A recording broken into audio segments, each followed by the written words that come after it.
Ya, terima kasih atas kesempatan yang diberikan. Pada saat ini kami akan mempresentasikan tugas praktikum keamanan cyber.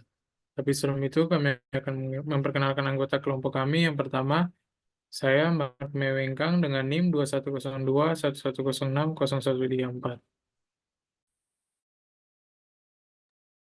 Perkenalkan, nama saya Claudio Serafim Tuyu dengan NIM 2102111060205.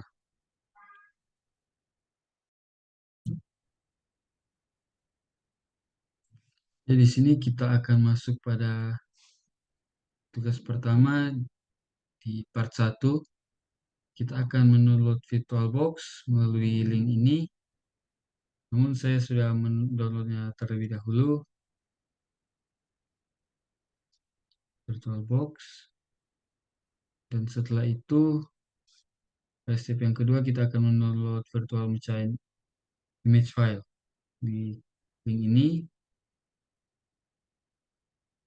Dan bisa di-download di e-learning melalui link yang sudah diberikan.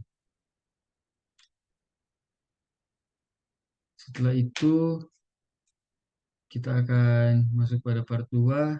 Di step 1, kita akan membuka VirtualBox.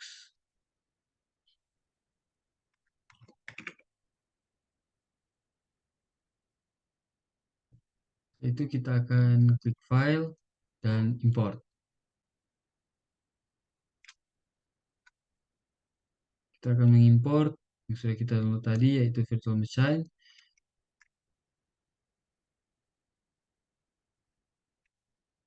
Kita next, mencentang kita finish, dan ini sementara di import.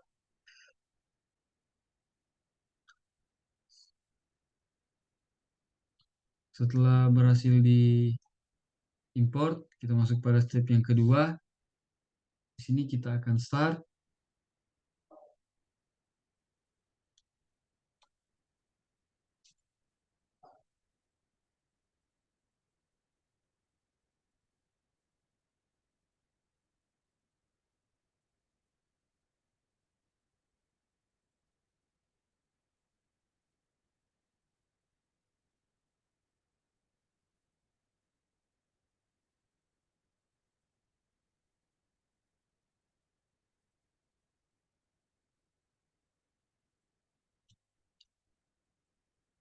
Di sini kita akan memasukkan password CyberOps.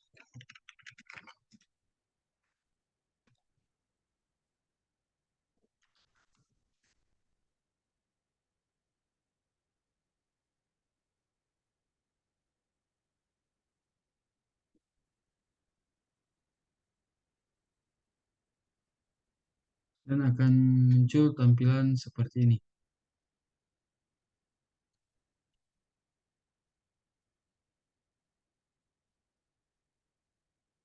Setelah itu, kita masuk pada step yang ketiga.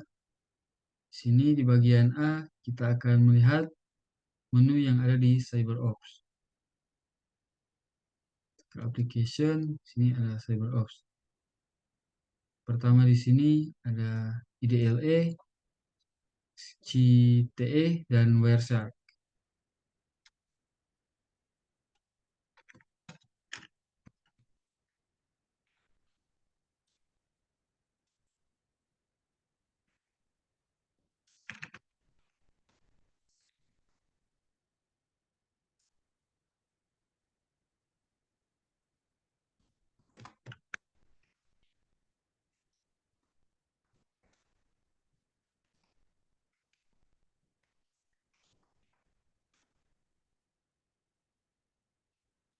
Setelah itu, kita akan membuka terminal emulator dan akan melihat IP address. Ini kita akan buka terminal dan mengetikkan IP address. Sini ada IP address 10.0.2.15/24.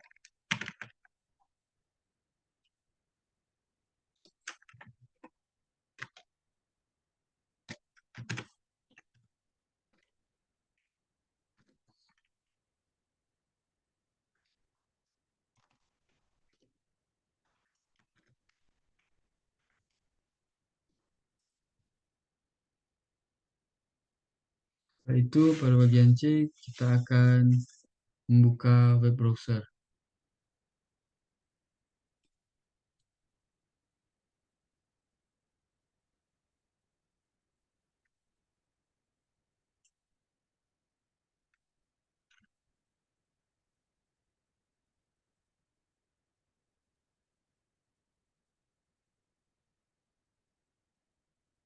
Kita akan mencoba membuka portal Inspire.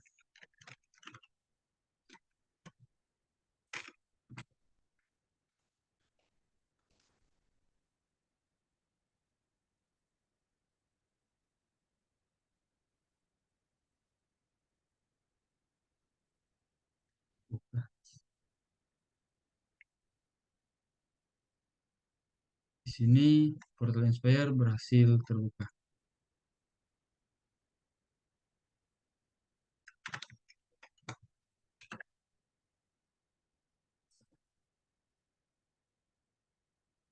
Selanjutnya akan dilanjutkan oleh teman saya.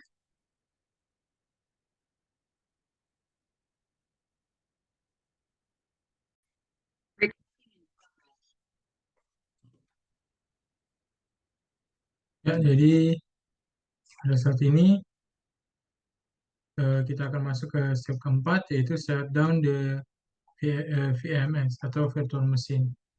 Jadi setelah kita selesai dengan dengan virtual machine, kita bisa men-save state virtual machine untuk digunakan di kedepannya, atau kita atau men-shutdown virtual machine. Jadi untuk menutup virtual machine menggunakan, pertama kita akan menutup virtual machine menggunakan GUI atau graphical user interface. Jadi pertama di sini eh, kita buka file, baru kita choose close, dan di sini kita pilih save the machine state, baru kita OK.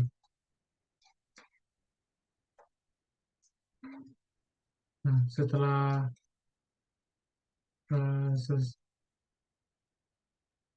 itu di sini ya kita sudah keluar dari virtual machine.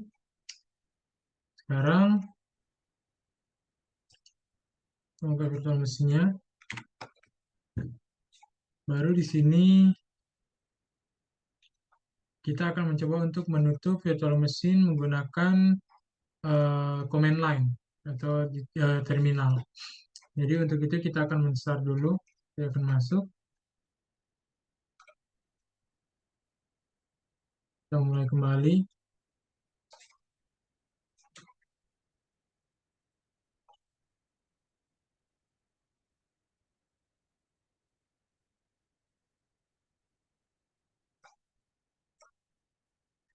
Setelah server opsinya dimulai, kita bisa lihat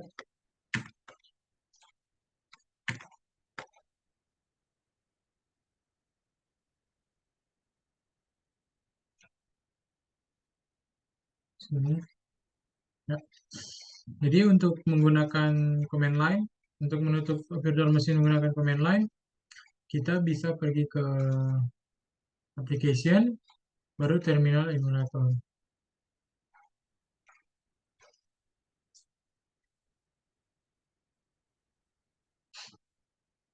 Baru di sini kita akan memasukkan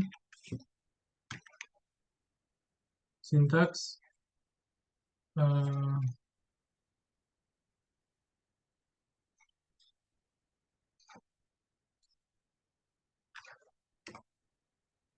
sudo shutdown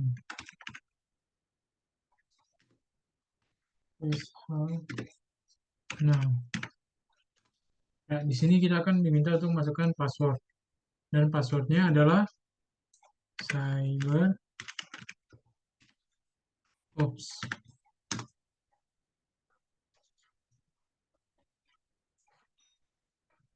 Ya, kita bisa lihat itu berhasil. Jadi di sini kita bisa lihat kalau uh,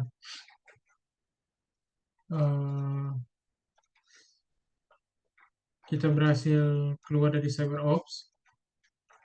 Lalu di sini kita akan di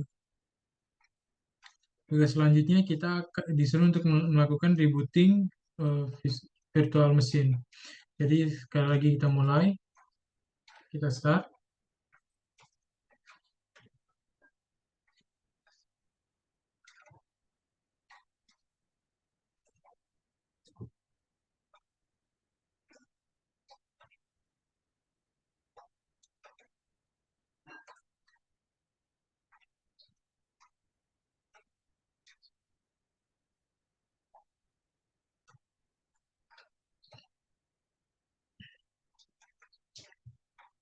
Dan di sini setelah kita berhasil masuk ke CyberOps, kita diminta untuk masukkan password lagi. Passwordnya sama, CyberOps.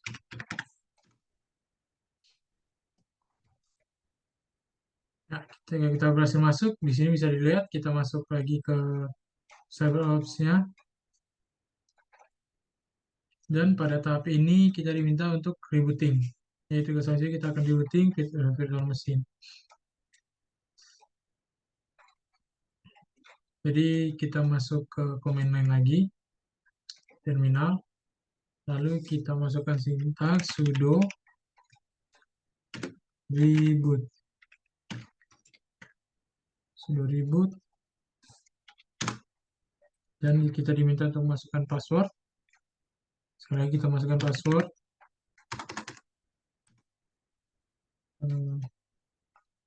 Kita masukkan password. CyberOps. Dan di sini kita bisa lihat kita sudah berhasil mereboot virtual machine-nya. Ini proses yang terjadi saat kita merebootnya. Kita seperti mengulang lagi dari awal. Kita tunggu proses ini sampai selesai. Ya, di sini kita bisa lihat kita bisa masuk lagi.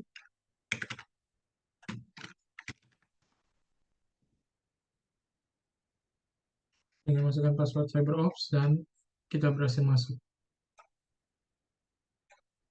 ke virtual machine-nya. Ya, jadi sekarang kita masuk di bagian reflection. Di bagian reflection ini ada pertanyaan, what are the advantage and disadvantage of using virtual machine? Apa keuntungan dan kekurangan, kelebihan dan kekurangan menggunakan virtual machine? Keuntungan dalam menggunakan virtual machine, pertama kita bisa berpindah atau menggunakan OS berbeda dengan lebih fleksibel. Lalu poin kedua, kita bisa mempelajari operation system atau sistem operasi yang lain dalam satu device. Jadi dalam satu device yang sama dengan virtual machine, kita bisa mempelajari sistem operasi yang berbeda. Lalu ketiga, kita bisa belajar menggunakan software untuk sistem operasi yang berbeda. Jadi karena menggunakan virtual machine, kita bisa menggunakan beberapa sistem operasi, jadi otomatis kita bisa mencoba berbagai macam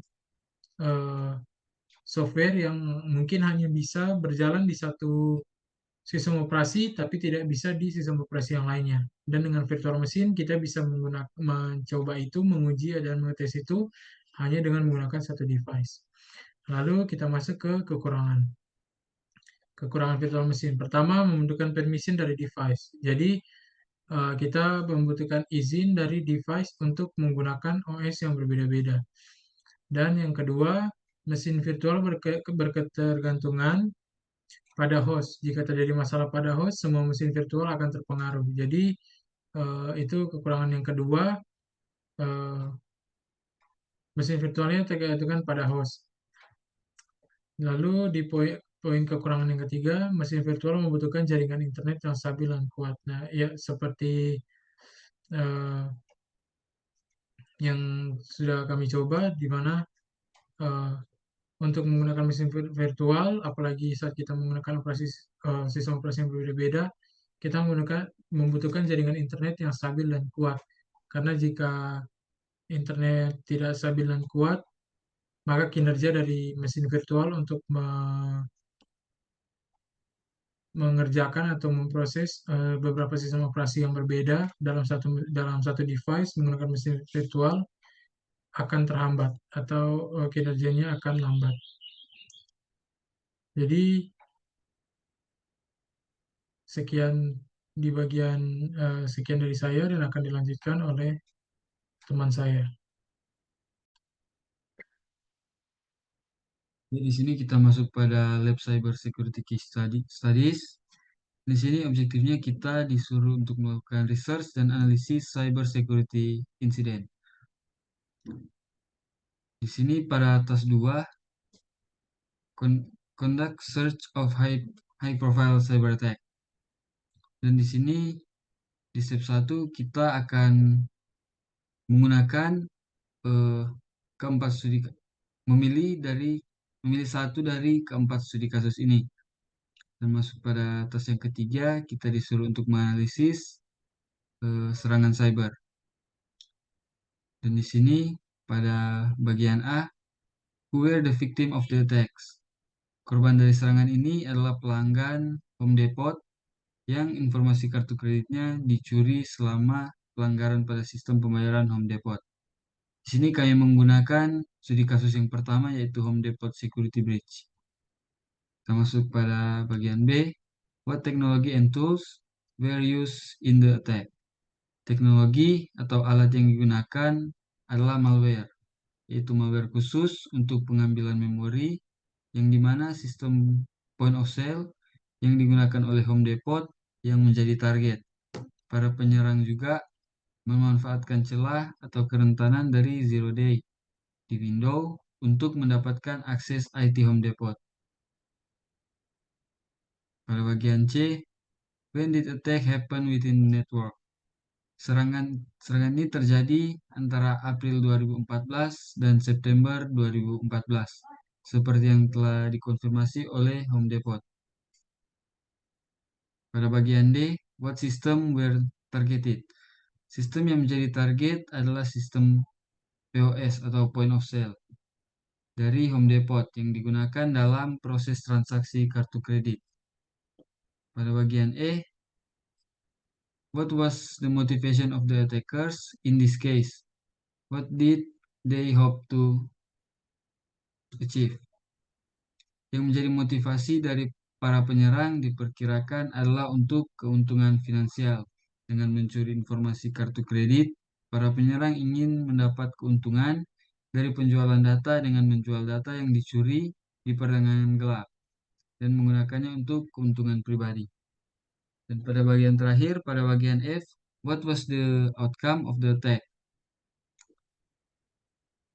Penyerangan tersebut menghasilkan pencurian informasi kartu kredit yang bersifat privasi milik para pelanggan Home Depot.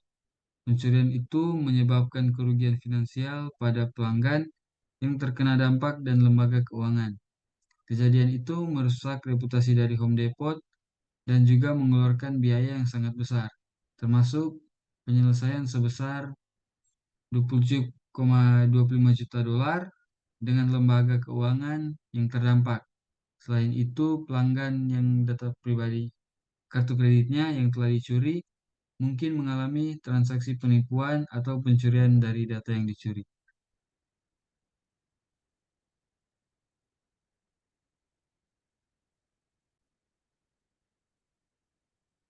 Dan kami mencari jawaban-jawaban ini melalui web browser dari VirtualBox.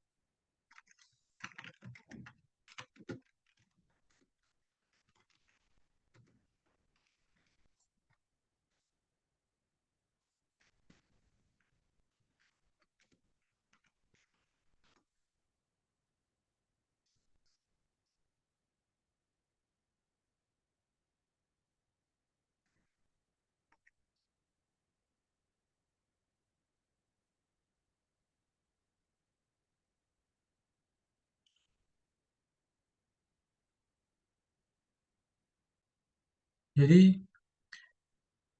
terima kasih atas kesempatan yang diberikan. Pada saat ini, saya akan melanjutkan presentasi dari kelompok kami, yaitu di bagian Lab Learning the Details of a Text. Jadi, objektifnya yaitu kita disuruh untuk meneliti dan menganalisis kerentanan aplikasi IoT.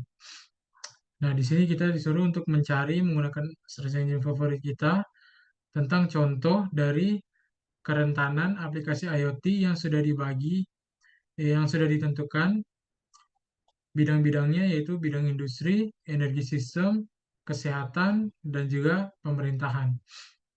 Nah, untuk pada kelompok kami, studi kasus yang akan kami angkat sebagai contoh yaitu di bidang kesehatan. Jadi langsung saja eh, kita mulai. Jadi pertama, perangkat Internet of Things atau IoT telah memainkan peran yang penting dalam meningkatkan layanan kesehatan bagi pasien dan fasilitas kesehatan. Penggunaan IoT dalam lingkungan perawatan kesehatan telah menunjukkan kemajuan yang pesat, mulai dari pemantauan rawat inap dan rawat jalan, pelacakan aset, hingga peralatan yang bekerja secara otomatis seperti HVAC atau penerangan.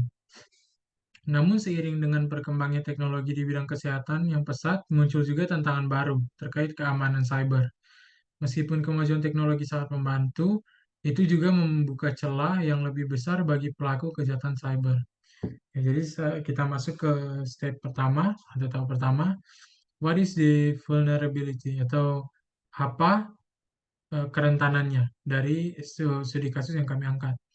Jadi kerentanannya adalah keamanan perangkat Internet of Things atau IoT. Jadi kerentanannya ada di keamanannya.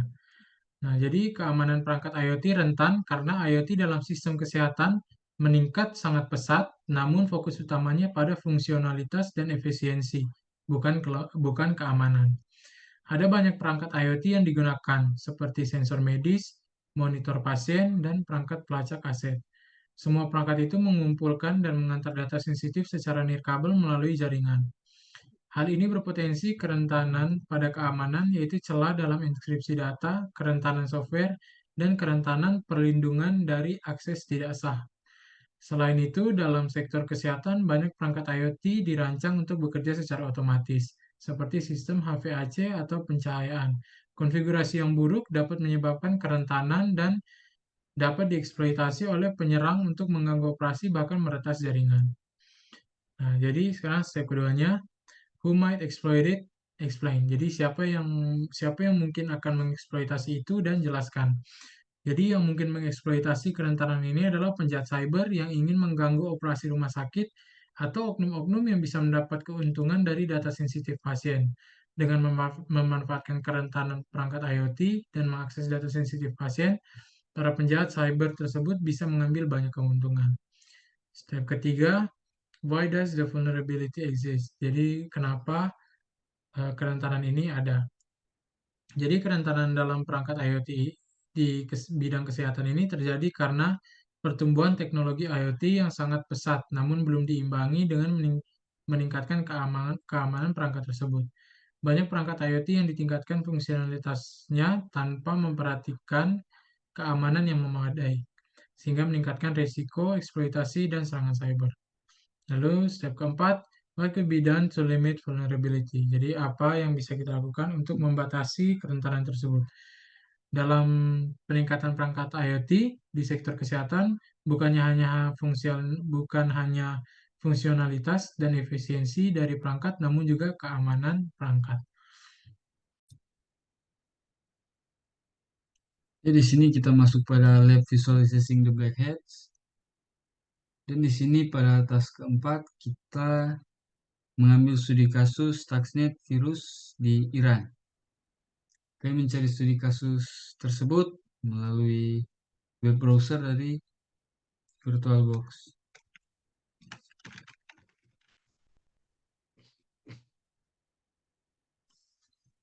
Ya, di sini kita masuk pada bagian G. Who is the attacker? Identitas pasti pelaku serangan Stuxnet masih belum diketahui sampai saat ini. Namun, ada pernyataan kalau Stuxnet dikembangkan oleh pemerintah Amerika Serikat dengan dukungan Israel. Selanjutnya, what the organization or group is the attacker associated with. Ada asumsi kalau Stuxnet dikembangkan oleh pemerintah Amerika Serikat dan Israel, namun keterlibatan tidak diakui secara resmi. Selanjutnya pada bagian I, what is the motive of the attacker? Motif utama dari serangan ini adalah mengganggu dan merusak program nuklir Iran, dan dipercaya serangan itu adalah usaha untuk menghambat perkembangan nuklir di Iran. Selanjutnya, what the method of attack was used? Virus ini menyerang secara membabi buta, namun virus ini didapati memuat perangkat yang dirancang sangat khusus untuk mengincar dan merusak sistem Siemens Supervisory Control and Data Acquisition atau SCADA. Stuxnet juga menginfeksi PLC dengan mengubah aplikasi perangkat lunak SEP7 yang digunakan untuk memprogram ulang perangkat tersebut. Selanjutnya pada bagian K, what was the target and vulnerability used against the business? Varian berbeda dari Stuxnet menargetkan 5 organisasi Iran. Diduga target utama kemungkinan adalah infrastruktur pengayaan uranium di Iran, yang diyakini dapat menghambat perkembangan kemampuan nuklir di Iran. Yang terakhir, how could this attack be prevented or mitigated? Untuk mencegah serangan Stuxnet, yaitu dengan meningkatkan keamanan cyber dan melakukan pembaruan software dengan teratur.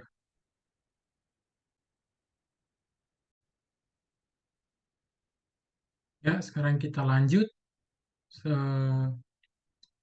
di task 5, kasus Sony Pictures Entertainment Hack.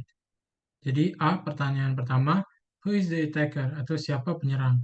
Penyerangan dalam serangan terhadap Sony Pictures Entertainment Hack, Sony Pictures Entertainment, dikenal dengan nama Guardians of Peace atau GOP. Identitas sebenarnya dari individu atau kelompok ini masih belum diketahui secara pasti. Serangan tersebut diduga berasal dari Korea Utara. B. What organization or group is the attacker associated with? Jadi, Guardians of Peace atau GOP adalah kelompok atau organisasi yang mengklaim bertanggung jawab atas serangan terhadap Sony Pictures Entertainment. Meskipun tidak ada bukti konklusif yang menunjukkan afiliasi kelompok dengan pemerintah Korea Utara, banyak pihak yakin bahwa serangan tersebut terkait dengan negara tersebut. Lalu C, what is the motive of the attacker? Penyerangan ingin memprotes film The Interview yang menggambarkan pembunuhan pemimpin Korea Utara, yaitu Kim Jong-un. Mereka mungkin juga ingin menimbulkan kerugian finansial dan merusak reputasi Sony Pictures Entertainment. Lalu D, what method of attack was used? Jadi metode apa yang digunakan untuk penyerangan ini? Jadi penyerangan menggunakan berbagai metode, yaitu serangan phishing dan untuk mendapatkan akses ke jaringan internal Sony Pictures Entertainment. Penyerangan juga menggunakan teknik pemerasan dengan mengancam akan merilis data sensitif jika permintaan mereka tidak dipenuhi. Baru di E, what was the target and vulnerability used against the business? Target utama serangan adalah jaringan komputer Sony Pictures Entertainment. Penyerangan juga menemukan celah keamanan dalam infrastruktur perusahaan, termasuk sistem keamanan yang lemah, dan mencari data sensitif seperti email karyawan, informasi keuangan, dan versi elektronik film yang belum dirilis. Lalu F, how could this attack be prevent or mitigate? Untuk mencegah serangan yang sama, Sony Pictures Entertainment perlu meningkatkan pelatihan karyawan tentang serangan phishing dan menggunakan teknologi keamanan seperti firewall. Mereka juga harus membuat rencana darurat agar bisa bertindak cepat dalam menanggapi serangan.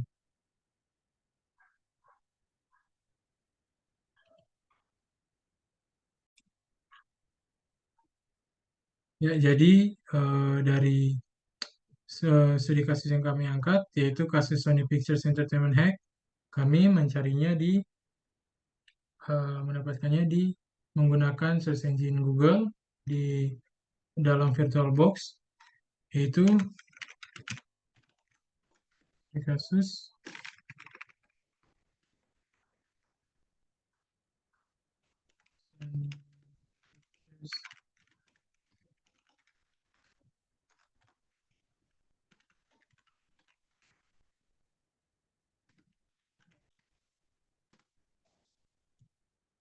jadi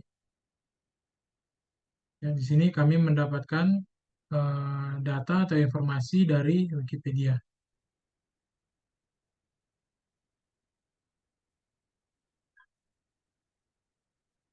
Jadi dari Wikipedia ini kami menganalisis, kami meneliti dan juga menganalisis tentang kejadian ini untuk menjawab pertanyaan-pertanyaan dari poin A sampai poin F.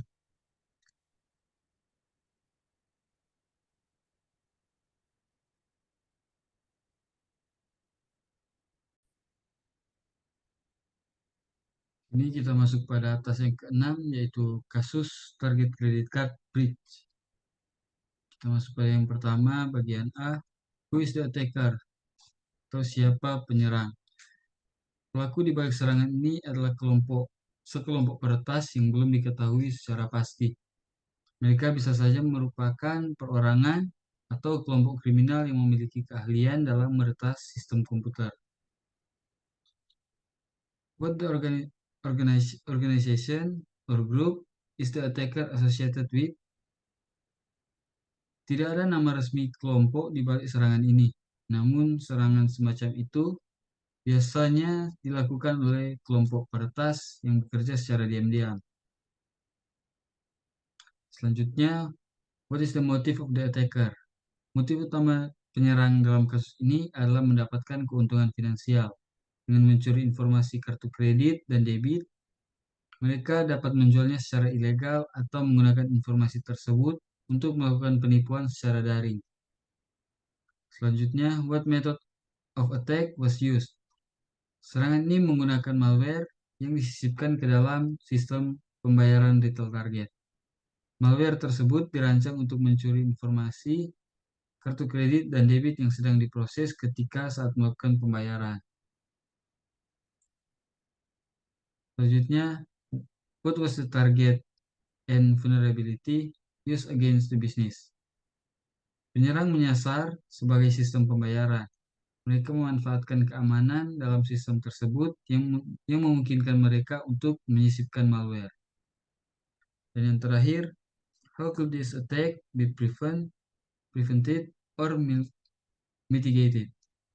Untuk mencegah serangan yang sama, yaitu dengan membuat sistem keamanan yang lebih kuat dan membuat sistem pemantauan yang aktif agar bisa mengurangi risiko serangan cyber dan informasi dari pelanggan.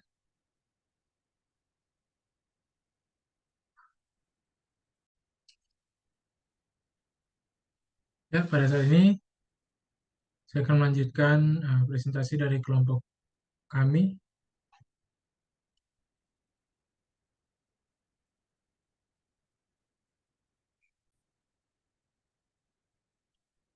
Ya, jadi pada saat ini saya akan melanjutkan presentasi dari kelompok kami. Dan sekarang kita masuk ke bagian lab Becoming a Defender. Jadi di sini objektifnya kita disuruh untuk meneliti dan menganalisis what it takes, apa yang kita perlukan untuk menjadi network defender. Jadi di sini uh,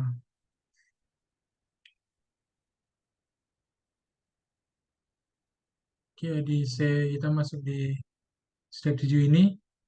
Di step 7 kita minta untuk conduct search of certification. Jadi di sini kita akan mencari beberapa sertifikasi. Dan di poin A, jadi kita diminta untuk menggunakan search engine yang kita suka, kita mencari eh, sertifikasi yang paling populer.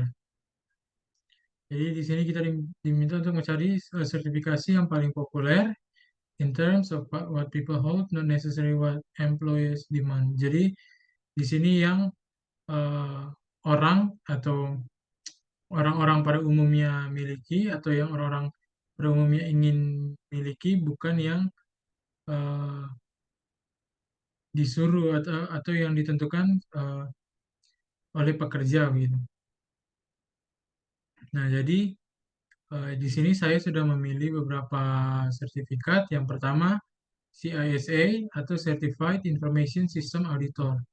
Lalu yang kedua, setelah itu CISSP atau Certified Information System Security Professional. Baru ada CEH ya, yaitu Certified Ethical Hacker. Baru ada CompTIA atau CompTIA CYSA Plus atau Cyber Security Analyst. Baru ada Certified Cloud Security Professional atau CCSP. Nah, baru di poin B ini kita diminta untuk pick 3 certification from the list above and provide more detail below about the certification requirements or knowledge gained. Gain, i.e. vendor specific or neutral, number of exams to gain certification, exam requirements, topic covered, etc. Jadi di sini kita diminta untuk memilih dari 3 dari beberapa di atas ini, dan kita diminta untuk memasukkan detail tentang sertifikasi yang tentang 3 sertifikasi yang kita ambil dari 5 sertifikasi yang saya sudah masukkan di poin A sebelumnya. Baru di sini kita diminta untuk melengkapi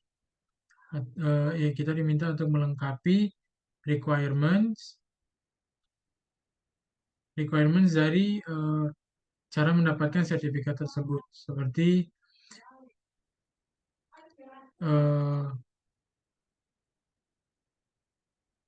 pengetahuan apa yang didapat, baru berapa kali ujian untuk mendapatkan sertifikat tersebut, apa saja yang dibutuhkan selama ujian, topik yang terkait seperti ini, jadi topik yang dicakup dan lain-lain. Jadi di sini saya ambil yang pertama satu yang CISA atau Certified Information System Auditor. Jadi di sini pengetahuan yang didapat saat kita melakukan sertifikasi CISA, yaitu CISA berfokus pada audit keamanan informasi dan tata kelola. Anda akan belajar tentang kerangka kerja kontrol seperti COBIT dan kontrol TI umum lainnya. Sertifikasi ini vendor neutral, artinya tidak berfokus pada produk atau layanan tertentu. Lalu untuk ujian, satu ujian untuk mendapatkan sertifikasi. Jadi untuk mendapatkan sertifikat ini kita hanya memerlukan satu ujian. Lalu persyaratan ujian. Jadi persyaratannya pertama 5 tahun pengalaman kerja terkait IT pasti, atau cyber security. Baru poin selanjutnya, bebaskan pengalaman hingga 3 tahun dengan gelar sarjana. Jadi kita diminta untuk membebaskan pengalaman hingga 3 tahun dengan gelar sarjana. Baru topik yang dicakup. Topik yang dicakup dari sertifikasi CISA ini adalah proses audit sistem informasi, tata kelola dan manajemen TI, akuisisi, pengembangan dan implementasi sistem informasi, baru operasi sistem informasi dan ketahanan bisnis, perlindungan aset, dan perlindungan aset informasi. Baru sertifikasi yang kedua yang saya ambil yaitu CISSP atau Certified Information System Security Professional. Jadi dari sertifikasi ini pengetahuan yang didapat adalah CISSP adalah sertifikasi keamanan cyber vendor netral yang diakui secara global. Jadi kita akan bisa mendapatkan pengetahuan luas tentang domain keamanan informasi yang didefinisikan oleh ISC 2. Mencakup keamanan informasi dan manajemen risiko, keamanan aset, keamanan arsitektur dan teknik, komunikasi dan jaringan, identitas dan manajemen akses, keamanan penilaian dan pengujian, keamanan operasi, keamanan perangkat lunak, dan keamanan hukum. regulasi investigasi, dan etika. Untuk ujian hanya dibutuhkan 1 kali ujian untuk mendapatkan sertifikasi. Persyaratan ujian setidaknya 5 tahun pengalaman berbayar dan penuh waktu yang dapat diverifikasi di dua atau lebih domain keamanan cyber. Baru poin selanjutnya hingga 1 tahun dapat dipenuhi dengan kredensial atau gelar sarjana di bidang ilmu komputer, teknologi informasi, atau bidang terkait. Pada poin selanjutnya, kandidat yang mampu lulus ujian tanpa pengalaman yang diperlukan akan mendapatkan gelar Associate of ISC 2 sampai mereka memperoleh pengalaman yang memadai. Baru topik yang dicakup seperti yang sudah dijelaskan di atas, yaitu Security and Risk Management, keamanan dan manajemen risiko, baru Asset Security, Security Architecture dan Engineering, Communication and Network Security, Identity and Access Management, Security Assessment and Testing, baru Security Operation, lalu Software Development Security. Itu semua topik yang dicakup dalam CISSP. Baru kita masuk ke poin yang ketiga. Di poin yang ketiga ini, saya mengambil CompTIA, CompTIA CYSA, CYSA Plus, atau Cyber Security Analyst. Jadi pengetahuan yang didapat, CompTIA CYSA Plus berfokus pada keterampilan praktis yang dibutuhkan analis keamanan cyber untuk mendeteksi, menganalisis, dan menanggapi ancaman keamanan. Sertifikasi ini vendor neutral dan didesain untuk para analis keamanan cyber tingkat menengah. Untuk ujian hanya dibutuhkan 1 kali ujian untuk mendapatkan sertifikasi. Lalu persyaratan ujian. 4 tahun pengalaman langsung dalam menanggapi insiden atau pengalaman analis pusat operasi keamanan, itu SOC. Dan topik yang dicakup adalah analisis data, deteksi ancaman, mengatasi kerentanan, menyarankan tindakan pencegahan, keamanan aplikasi dan data, merespon dan memulihkan dari insiden.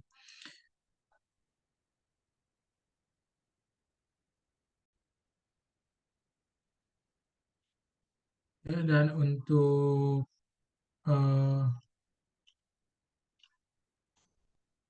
step 7 ini, ya, di step 7 ini, saya mengambil sertifikat-sertifikat yang di data-data atau informasi dari sertifikat yang diminta, seperti yang di poin A ini. Saya menggunakan search engine Google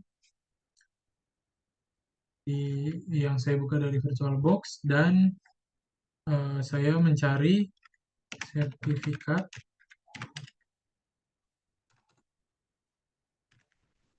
yang paling populer di 2024.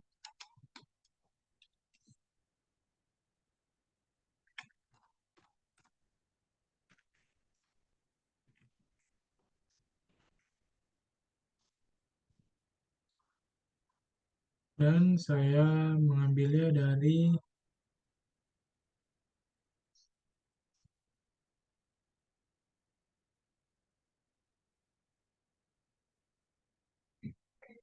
website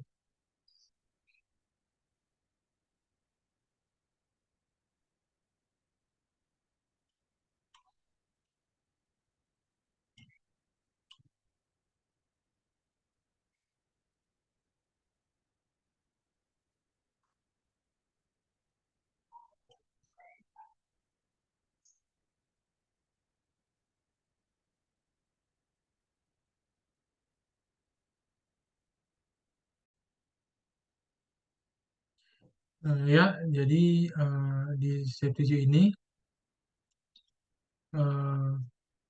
untuk semua sertifikat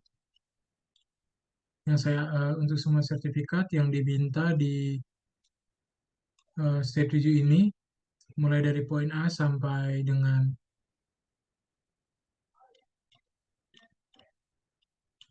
mulai dari A mulai dari poin A sampai poin B, saya mencarinya di search engine Google yang saya buka dari VirtualBox. Itu saya mencari sertifikat keamanan cyber paling populer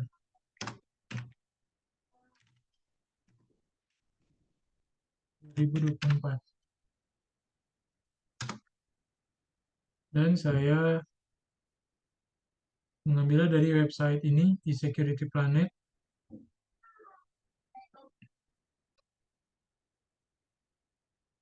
Di sini saya membukanya dan mengambilnya di sini. Jadi ini semua level dari sertifikat yang saya ambil, dan saya memilih eh, ini Base Advanced Certificates, 3 dari ini sampai di bagian Base Specialty Certificates. 2 saya ambil dari ini. Jadi dari sini semua saya mengambil informasi dan datanya untuk menjawab pertanyaan A dan B di step 7.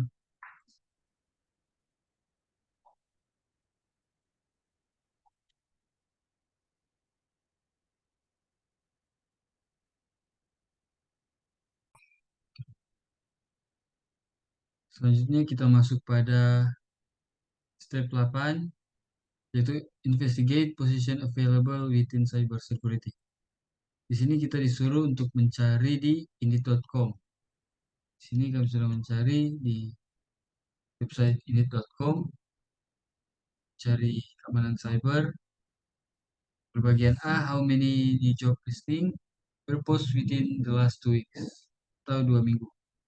Di sini kami mendapatkan 5 lowongan pekerjaan. Sesuai di sini 5 job. Selanjutnya, what is the salary range for the top 10 listings? Ada 5 lowongan kerja dengan gaji kisaran 6 sampai 8 juta. Di sini 6 sampai 9 juta. Selanjutnya, what are the most common qualification required by employees? Atau kualifikasi.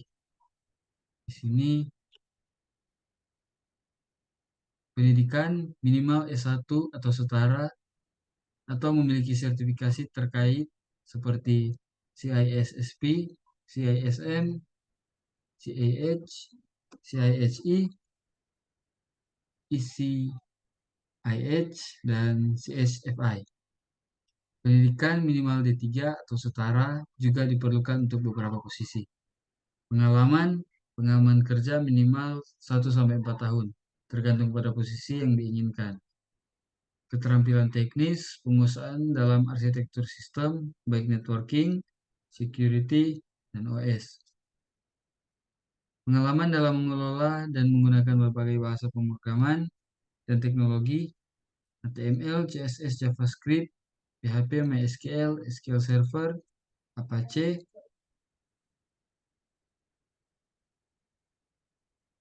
Nginx, dan IIS. Memahami sistem operasi Windows dan Linux, pengalaman dalam menggunakan tools seperti Vulnerability Assessment atau VA, Penetration Test atau Pen Test, dan keamanan jaringan. Selanjutnya, keterampilan non-teknis, kemampuan komunikasi yang baik, bertanggung jawab, kolaboratif, dan terorganisasi. Orientasi pada target, kemampuan analisis dan pemecahan masalah yang baik, dan detail oriented. Selanjutnya pada bagian D, what industry certification are required by this employee? Seperti yang sudah dijelaskan tadi, ada ini, ada 6 sertifikat. Selanjutnya pada bagian E, do any of certification match the ones listed in step 1A? Ya, CISSP dan CIH. Selanjutnya pada bagian terakhir yaitu investigated online resources that allow you to legally test your hacking skill. Di sini kami mencari di TryHackMe.